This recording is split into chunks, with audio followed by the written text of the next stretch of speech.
when we first met, I used to make Before this hug, Jeffrey Highsmith last saw his daughter 51 years ago. She's alive.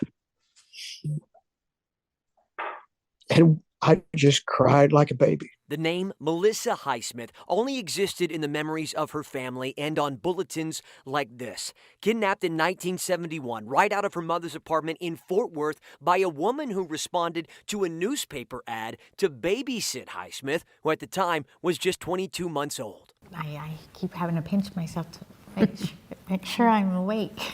Highsmith apparently missing in plain sight all these years. She says she was living in Fort Worth under a different name given to her by the woman who raised her, the same woman Highsmith thinks kidnapped her all those years ago. I'm so happy to see my daughter that I didn't ever think I would see again. Now reunited with the woman she says is her real mother. I have been looking for my daughter for 51 years. And her father, too, thanks to a 23andMe DNA ancestry test.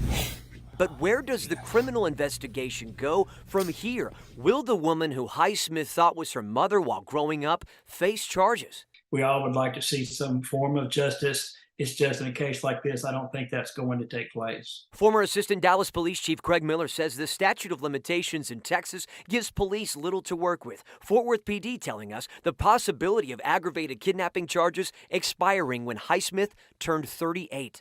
But FBI trainer Dr. Alex Del Carmen says federal charges could still be on the table. There is no statute of limitations at the federal level as it relates to kidnapping. Sources tell us the FBI not fully involved right now, and Fort Worth PD not elaborating further about the investigation, just doing their own DNA testing to confirm this really is that little girl from so many years ago.